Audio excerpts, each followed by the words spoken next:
Welcome, welcome, welcome. It is New Year's Eve, 2024. This is I Am an Open Door, courtesy of Cindy Krupp and her gang of spiritual rebelliousness people. And actually not so much, just liking to have fun together. This is a regular Tuesday 10 o'clock class on the lessons of A Course in Miracles. We're up to lesson 15 right now. We're taking it from a book I wrote called Training Wheels, which I am shifting and changing and adding to as we go from 2019 to 2024, 25, and we all learn new things. Excuse me just a moment. I just have to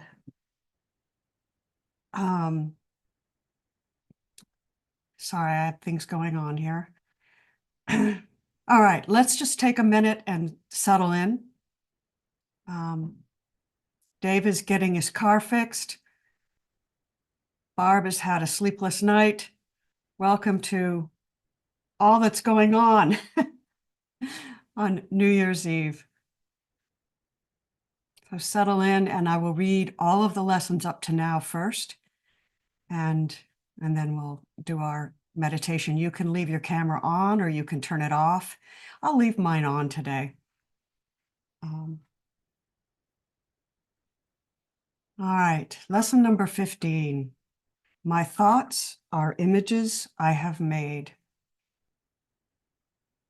Nothing I see means anything. I have given everything I see all the meaning it has for me. I do not understand anything I see. These thoughts do not mean anything. I am never upset for the reason I think.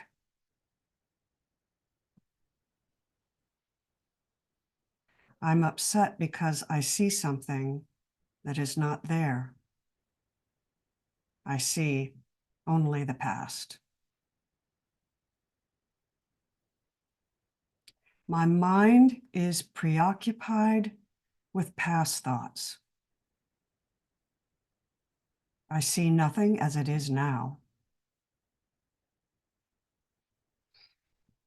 My thoughts do not mean anything.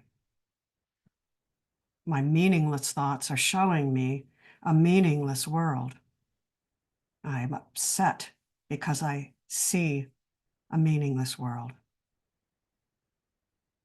A meaningless world engenders fear.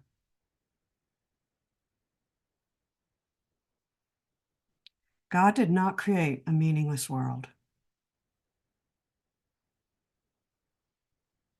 My thoughts are images I have made. My thoughts are images I have made.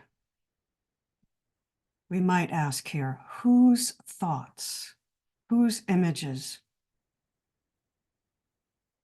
And the answer is always the same. Ultimately, it is the I am in all things that is behind every thought and every image.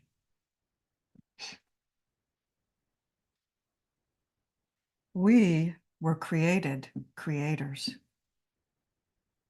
This world is our creation to the very last detail. Does that feel like too much responsibility? It certainly is for the personal mind. And yet for the big self, it is simply part of the Creator's gift. And what an astonishing universe we have created. It is truly an astonishing feat of mind, of big S self, of consciousness, of all that is, of the creative force. but we've become lost in our creation. And indeed, that's exactly what we came here to do, to become lost in our creation. Do you think for one instant that being lost hasn't happened on purpose? There are no mistakes in God's kingdom.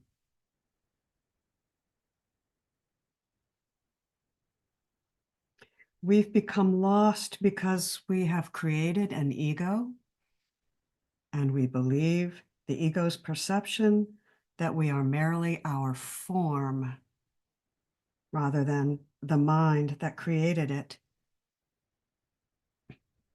It's time to wake up. Today's lesson introduces a phrase that is one of my personal favorites.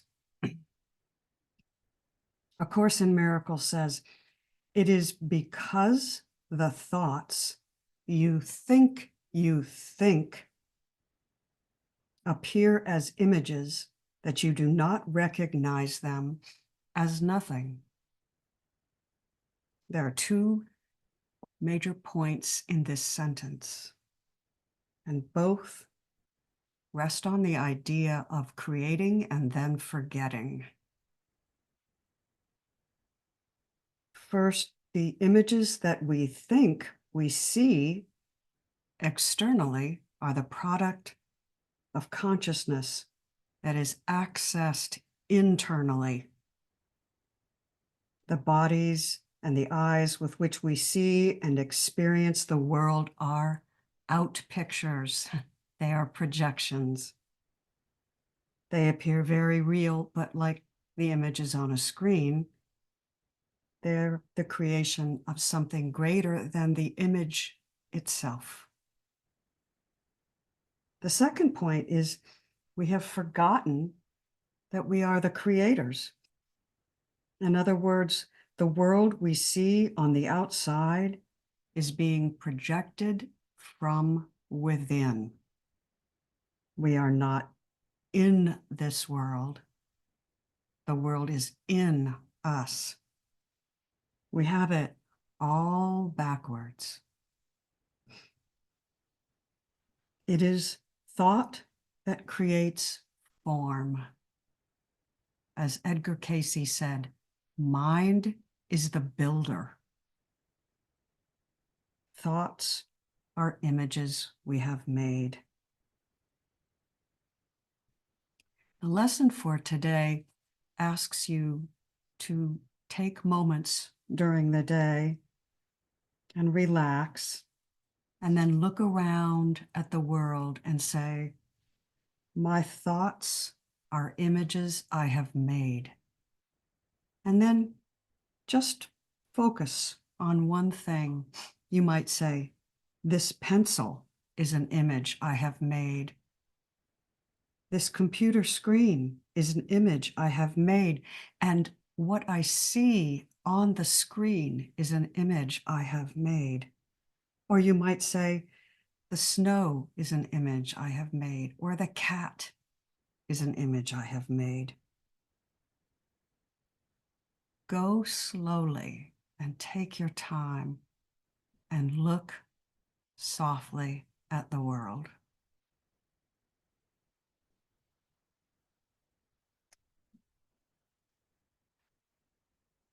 It's because the thoughts you think appear as images in front of you that you don't recognize. They are you. You think you see them because the mind is focused outward. And these things we think we see are mere vibrations perceived as form.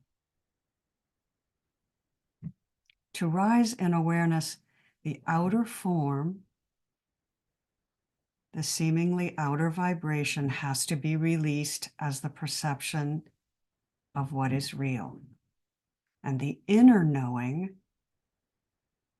the inner vibration, must be cultivated. which means noticing what's arising in awareness now. How do these words sit with you? Are you thinking, I know everything she's saying, and I'm hearing it again? I'm thinking about what I have to do this afternoon, or what I did yesterday, or the fact that I didn't sleep well, or my body hurts. It doesn't matter. Just be present now with whatever is arising. It's all good. But even so, everything that is external has to be recognized as a reflection, as a mirror, as an out picture of what is arising internally. And so, as we begin to consciously project with an intention to see all others and everything in our purview as light, as the light of perfection in imperfect form, so we become more and more of that light. As we begin to consciously project with an intention to see everything as light, so we become that light. What we give, we more deeply become. The light arises in us and moves outward into an apparent world, and then seems to move back into us, but magnified. And it's our job to ask for help with this. Ask for help, because there are others waiting in the wings whose sole job it is to help. And asking only gives them permission to do their job.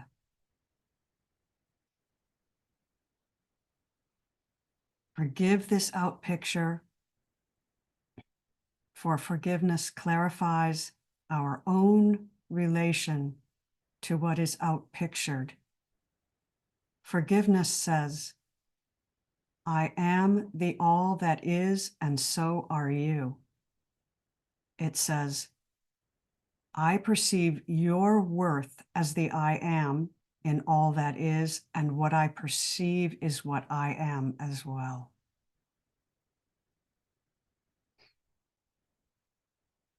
My thoughts are images I have made.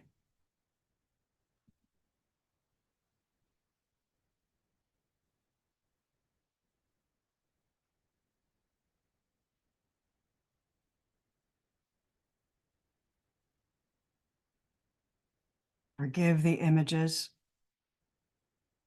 for self-judgment is a defense against the knowing of what you are in truth. My thoughts are images I have made. This world is nothing but images we have agreed to. Forgive the world, for forgiveness opens the door to knowing what we are in truth. Forgive the images, for this is what allows awareness to rise above the small self. And the small self demands that only its creations can be true. Forgiveness claims the true self as the higher authority.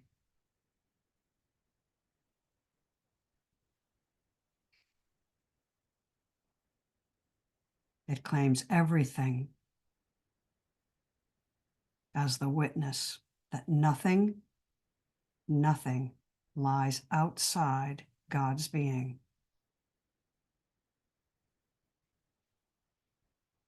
My thoughts are images I have made.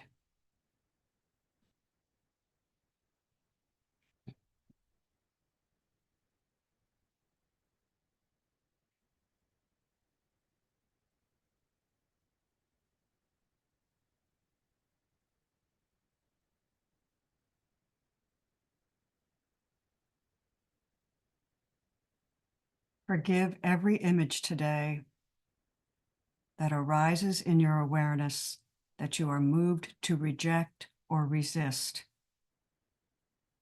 It doesn't mean you have to stop rejecting it or stop resisting it. It just means you have to notice. The noticing itself is what is required. Forgiveness claims the true self as the higher authority. My thoughts are images I have made. When you're ready, come on back.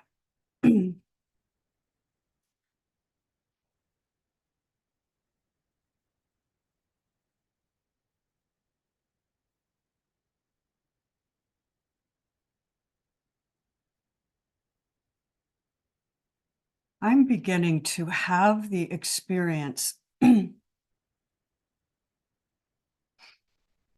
really is altering my understanding of A Course in Miracles. Being here is not a punishment.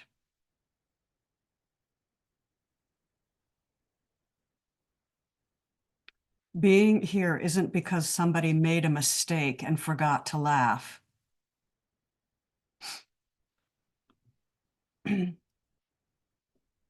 Being here is an amazing opportunity to remember the true self and deepen and broaden infinitely the experience that we bring as aspects of the I am to our whole self.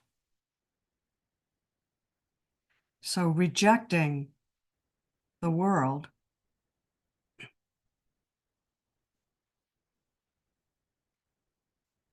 rejecting our experience of the world does not add as much as it could. It does not fulfill the potential of actually having the experience of being here and knowing at the same time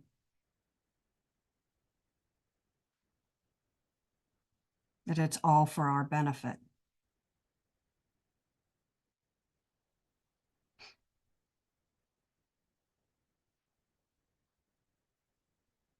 That's becoming more and more apparent.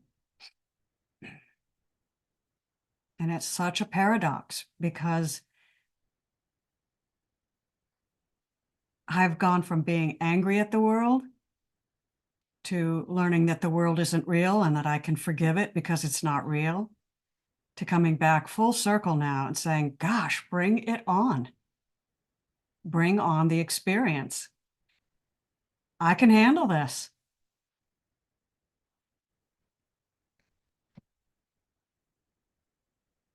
I'm adding it to the library of my emotional, intellectual, spiritual, whatever you want to call it, the depth of the being that I know myself as. Cindy, come to the head of the table. Actually, I just have a request for you to talk a little bit more about. Thank you for this past 20 minutes. It was stunning. And somehow, when you said, and we can ask for help, something inside,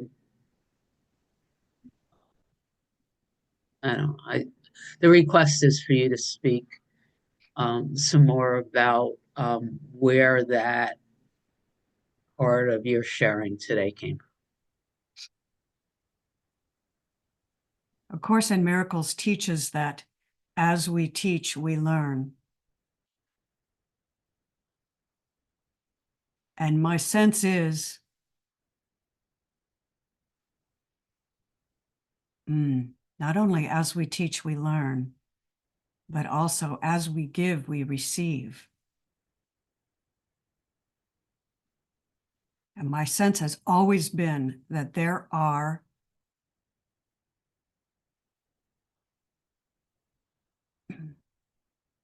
here we come to where words don't really help, but there are other aspects of God's being, which are us, who have accepted willingly and gratefully and enthusiastically the role of helping us to remember what we are in truth, to get us through the hard times when we can't see a damn thing. And as they help us, they learn and they receive.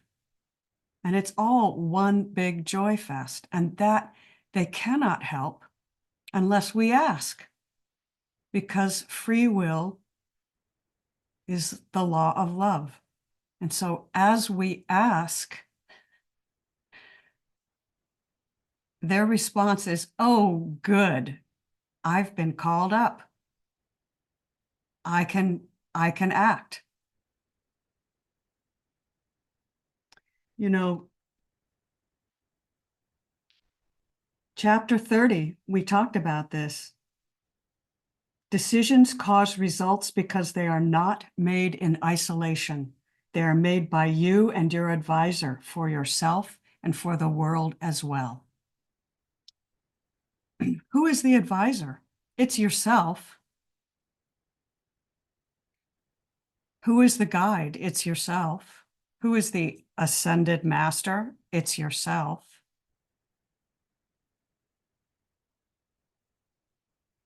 And yet, what joy it is to teach yourself about yourself when you've forgotten, when you've chosen to have a dream of forgetting. Cindy, and then Rana. So, question again, when you say ask for help and you're asking yourself, but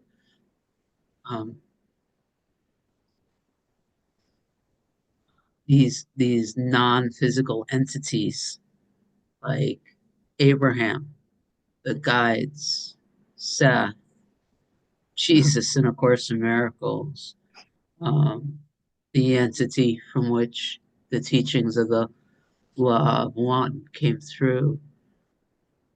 Talk about your current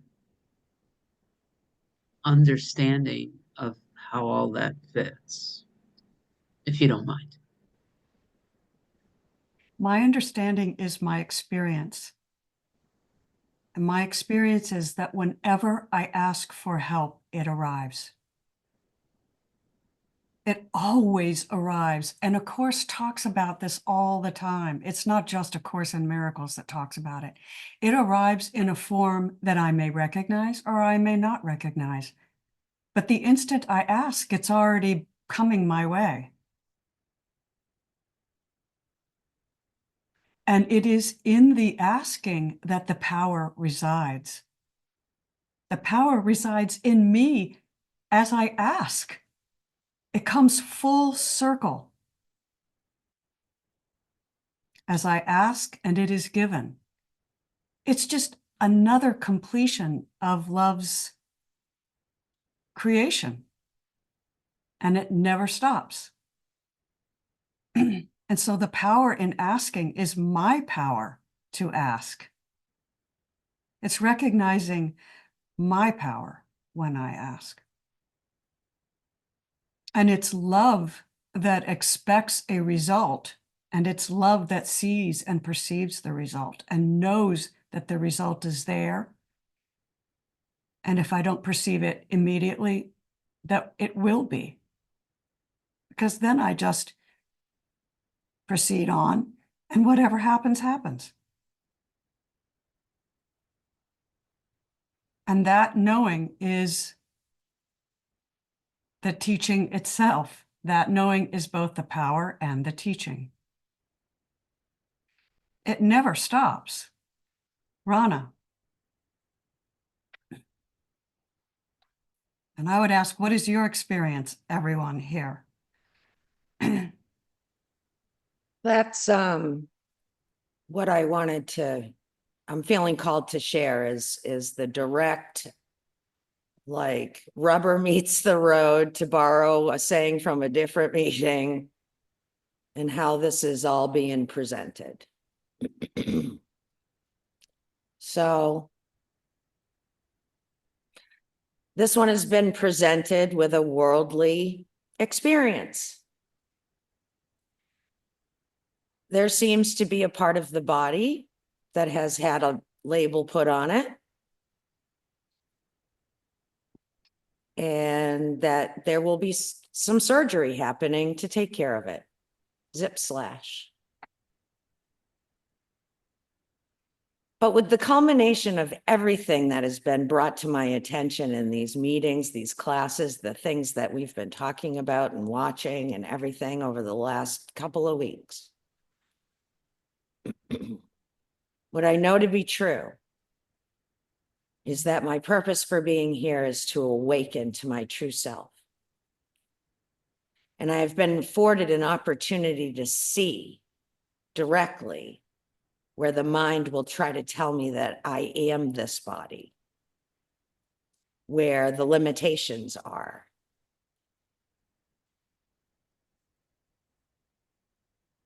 There are practices that I've been given, small mantras, to use in moments when I feel fear rise. So as I was in the waiting room yesterday with my husband, when I felt that constrict and arise, I repeated, I am that I am. And the mind said, what are you doing? And I stayed courageous, and I just kept doing that intermittently until the doctor came in and explained a much better than the mind had expected result.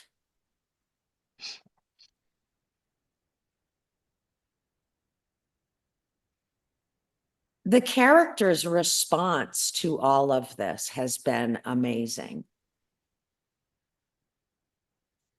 And the honesty that and willingness here to share the truth about the direct experience that's happening, whether it be fear or courage or asking for help, I feel is for me. It's so for me. What could you not accept is where I keep going back to that lesson. What could you not accept? This is for me. And especially to have a venue where I can process this out loud with a group of people, seemingly, to assist along the way in whatever adventure is coming. But all I know is there is only this moment right here, right now. And there has been so much truth revealed to this one that no matter what thought arises, it can be met with truth now. If I sit in repose, I don't know where that phrase came from, but that's what it feels like, right? Be very thoughtful and mindful about responses and reactions. So I won't take up any more time. I'm not sure where, but something is going on and I love it. Even though the mind is like, you're crazy. You're crazy. It's okay to be a little crazy, I think. Thank you for allowing me to share and to walk with me. Crazy. What comes up for me when you share, Rana, is this deep emotional gratitude for what you are and the unique expression of all that is that you are. It's such a beautiful expression. And I can say, oh, I understand that my thoughts are images I have made.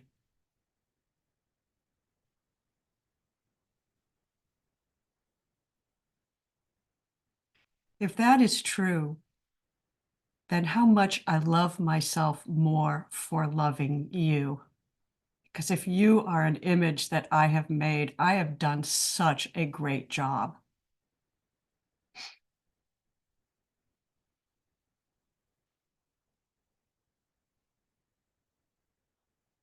And the thought of your unique being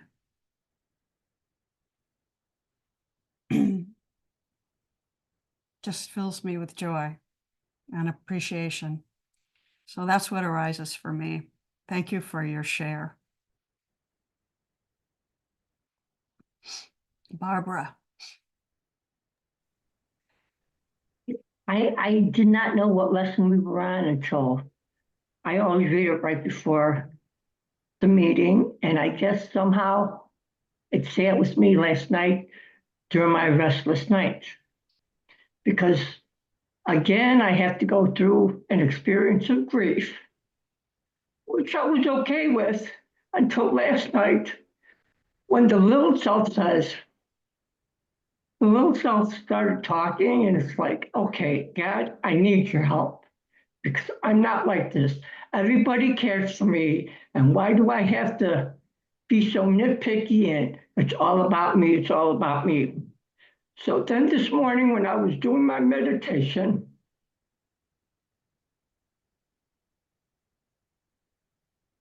he answered me. He answered me last night and I felt better, but during the meditation, he answered me and I says, you know, you got to sit with your feelings, which I am. And all of a sudden, it's like I felt at peace. And the last words I got is, take my hand, I will comfort you. And then you're talking because it's the images I create. I know I'm not deformed, but last night I was deformed that I didn't want to be. And he answered me. I'm speechless. I don't know what to say.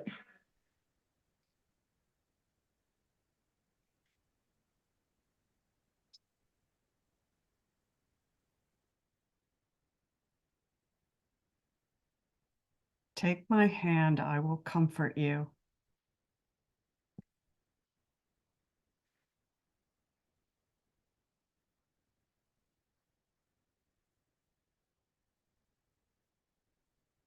Where does that come from? Take my hand, I will comfort you. It was from my higher self.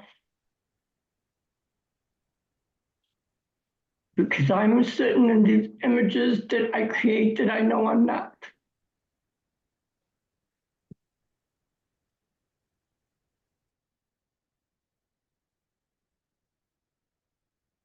And yet, at the bottom of the barrel, when we ask for help, that's what arises. Take my hand, I will comfort you. Thank you for that. Thank you, Barbara.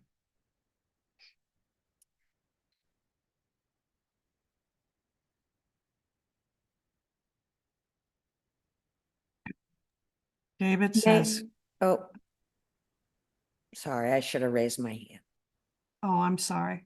Let me just read David's. And David says, we need to forgive the world and forgive ourselves for judging it and see it as a lesson we created because we need to learn it to know we already have the answer.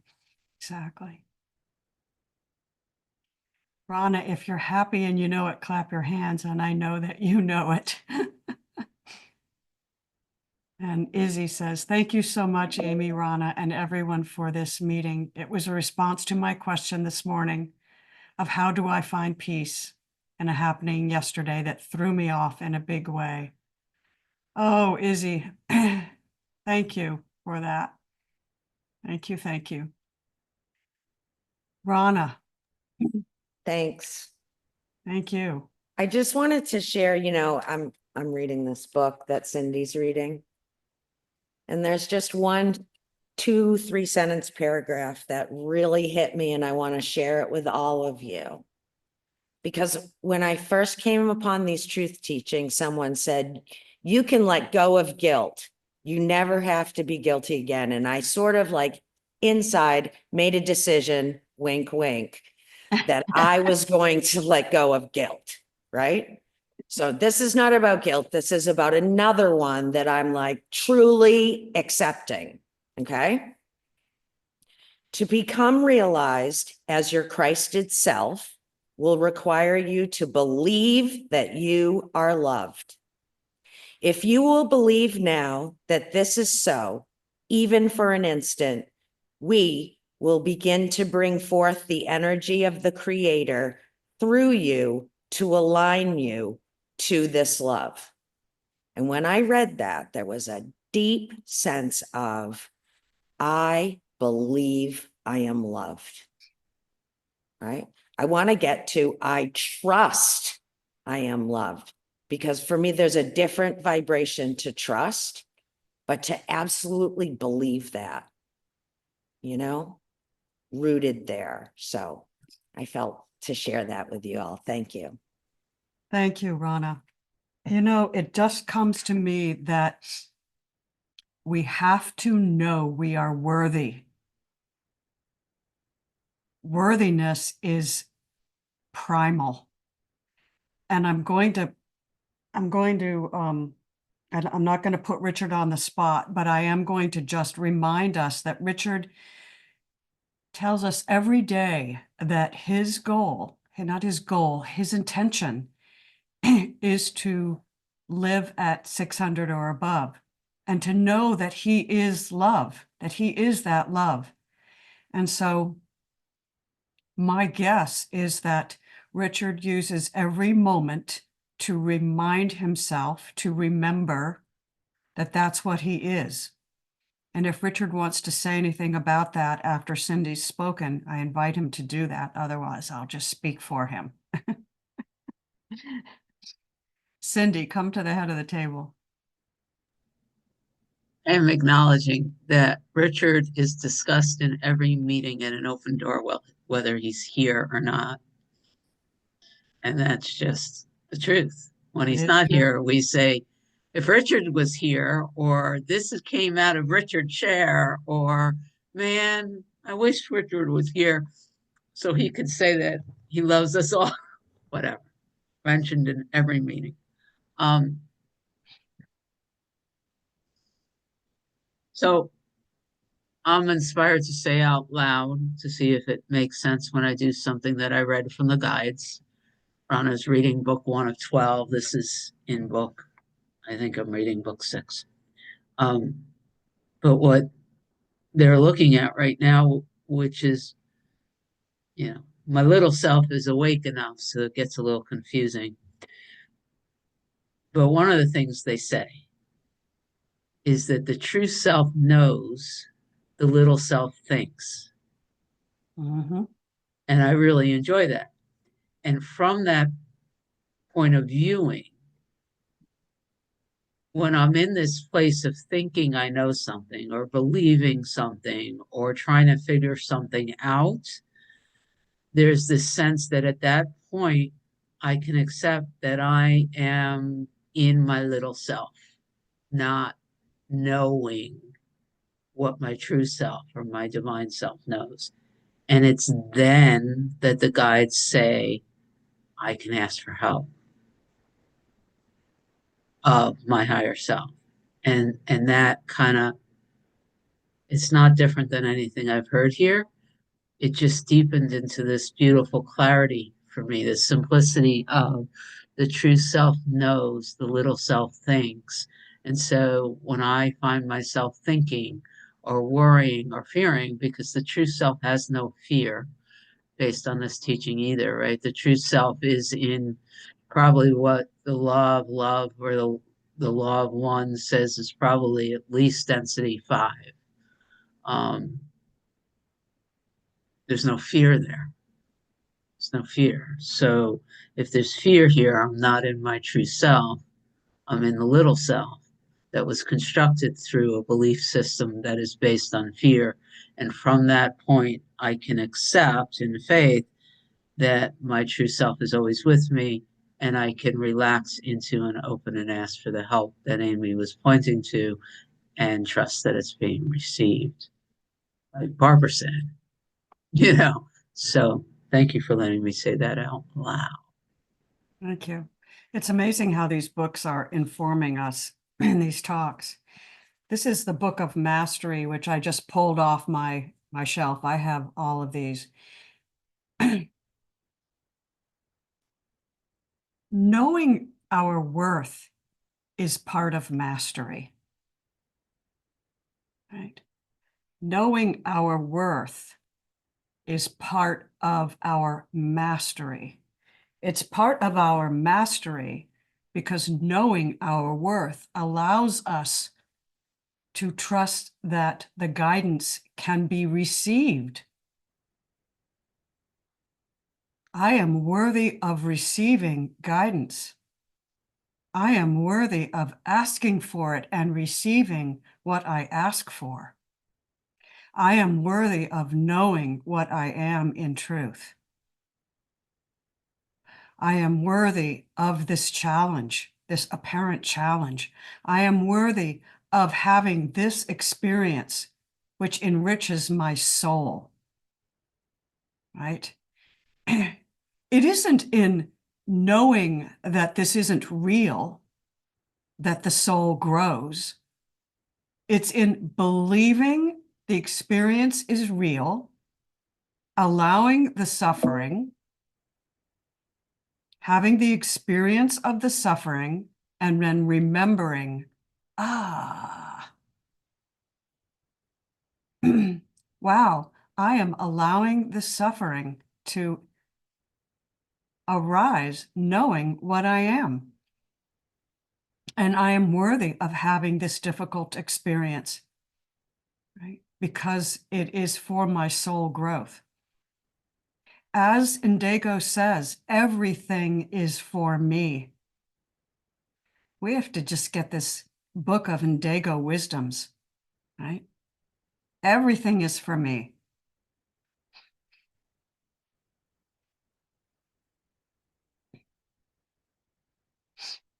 Richard, thank you for raising that hand. And I got a comment on your purple sweatshirt, Richard. I've got a Happy comment. New Year's Eve.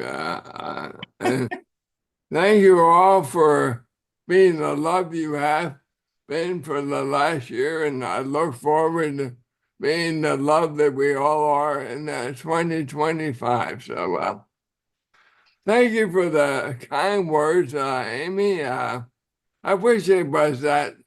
I wish I was that holy or peaceful. I don't focus on moment to moment. I let my life unfold as it will. And sometimes I fuck up and sometimes I don't. And so when I fuck up, I like to laugh at myself and go, where did that come from? So, but I'm like everyone. We're all on the same path, trying to figure it out, and we're getting there, yeah. And I love that we're willing to share our mistakes and our whatever our path with each other. That was a miracle list for me, and I know some years ago, part of my morning routine is I journal. Now, don't get me wrong, I don't journal. You know, I write a few, maybe 2 or 3 sentences every morning. It starts out with namaste, which I got from what was it? Wayne Dyer. He said, namaste means I celebrate that place in you where we are one. So I like that concept. So I start every day with that word. And then I tell myself on my journaling to enjoy the day, whatever I have activity I'm scheduled to have. I just say enjoy. For example, this morning it says, enjoy your meetings at an open door today, and your evening with Debbie, kind of thing. So, but for a number of years, I got the phrase, ask and you will receive. And when I didn't really understand what that meant, they would say, or what came through was, ask because we can't talk to you unless you ask. You have to ask, and you said that earlier.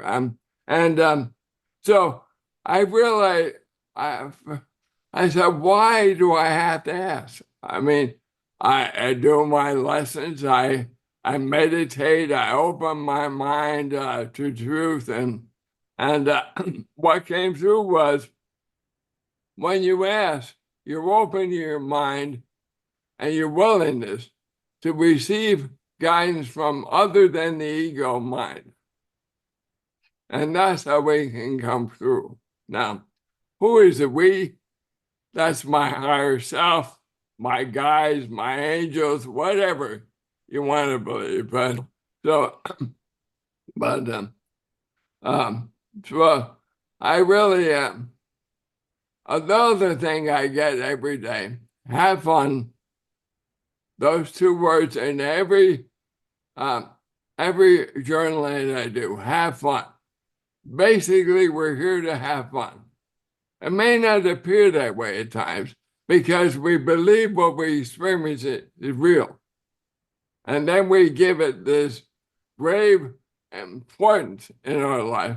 In order to be happy, this can't happen, or this shouldn't happen, or that shouldn't have happened. But it's all part of the whole. I'm getting to believe it's all part of the magic or the miracle of being. And we judge it based on our beliefs and concepts. And when we can refine those beliefs and concepts or purify them, as miracle principle number 7 says, we are able to, at least I find, I'm able to be the love that I am in truth more and more. But that doesn't mean I don't go through my day not liking things or disliking people or, that's part of the trip. And I've come to a point where I can laugh at myself when I screw up and not judge myself as being other than holy, So I love you all and great to be here. Thank you, Richard. Did you use the word the majesty of experience? Probably. Yeah. I love that word. I love it. The majesty of it came through. What can I say? It's really such a descriptive word. The glory, the majesty. I love it.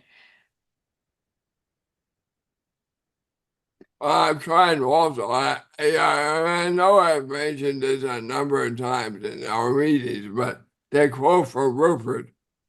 There were only 3 possibilities: being something, being nothing, and being everything. And the first, there is suffering. And the second, there is peace. And the third, there is happiness and love. So I'm going for the number 3. I'm going for being everything. That means I have to embrace everything in my life. whether I like it or don't like it, I have to love it.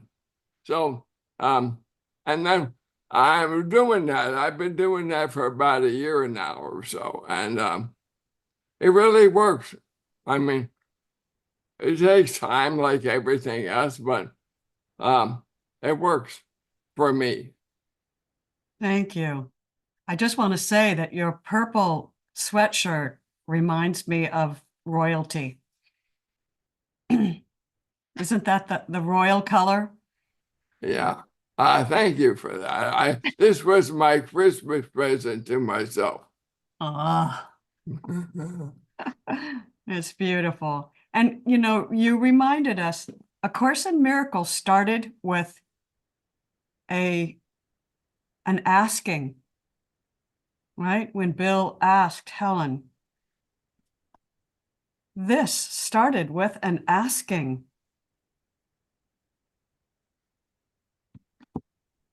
The asking is an alchemical catalyst that, as Richard says, it opens the door. We have to open the door because we have free will. Right? So it opens the door. We have free will because we are the creator. Our asking is a form of creation. It's a fundamental creative act to ask. Even though the egoic sees it as a defeat, the egoic mind sees asking as an admission of incapacity, an admission of lack of strength, an admission of weakness. And yet the asking is fundamentally creative, and it's a strength and a power to ask. It also allows me to realize, although for many years I thought I knew everything.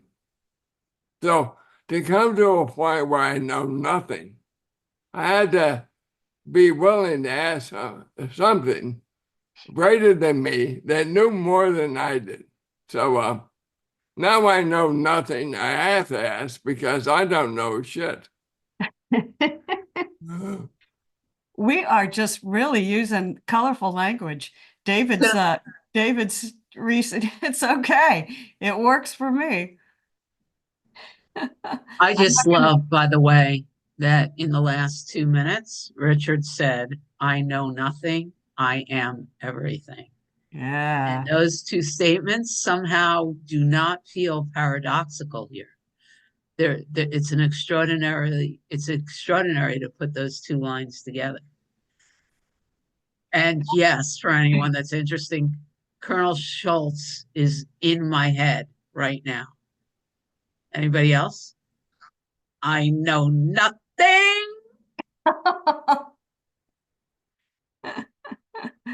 Nothing.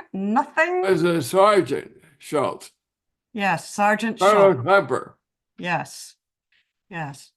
And that reminds me of something that is equally true. The paradox that I can be perfectly unique and one at the same time. Isn't that absolutely amazing? I can be perfectly unique and one. They are not mutually exclusive. And the reason for that is that the whole is greater than the sum of its parts. But only one exists. That's right. There's only one whole, one holiness, and it's greater than the sum of its parts, which is what allows uniqueness and oneness to be true at the same time. This is the alchemy of the soul.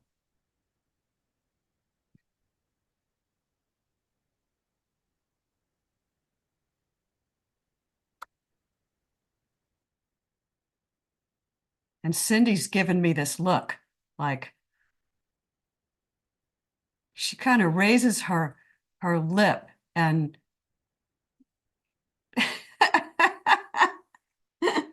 And I'm thinking, what is she thinking? That's the mind. You're interpreting what's going on here?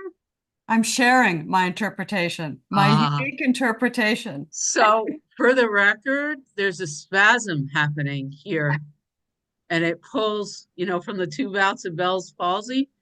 And there's blockages going on here. And what you were witnessing, there was a contraction here from the spasm, and it was moving like this electrical impulse. So you were literally watching a physical movement in the body. Maybe as the body is letting go because it's hanging out in, a bath of truth. But there was no story going on in here. It was watching, you were watching a physical movement of the body. Thank you for that information. That's very helpful. Oh, David. Okay, I'm gonna have to keep this clean because I'm in a public place here, but last thing I wrote is, we can only mess up in a place that's already messed up. In other words, it's messed up because we made it with our messed up fear and our messed up ego. And so it's almost like we invented the ego and then we keep wondering why it breaks down because it's just and just laugh at it and forgive ourselves for being, we're doing the best we can in this because we're in this place where the best we can is the best we can. We can't be perfect. There's no perfection. That's a judgment anyway, but there's no oneness. There's no I am. All the oneness and I amness there is in this world, we brought with us. And when it's all over and we leave, we'll take it with us and say goodbye, world. Thanks for housing us and putting up with us for a while, but we're done with you now, and we're going to go back to where we came from. Thank you. The perfect imperfection. There's a Japanese term called aware, which is the tiny imperfection in something that looks perfect that actually makes it perfect. The Chinese used to make these or the Japanese, I'm sorry, these gorgeous, perfectly balanced vases, and then they would put a crack in it, right? So I'm just going to close here with, because I just opened to this page. I see with the eyes of the Christ. Now we offer you this. The lives you've lived thus far have been in agreement with you. We've taught you this already. Everything you see before you, you have been in agreement with. It could not be there without. So if we accept this as a precept, we will take you to the next step. And I will leave it at that. Thank you for being here. We're hanging out again in an hour. Let me stop the recording. I love us. Thank I you, love Amy. us too. Oh my gosh.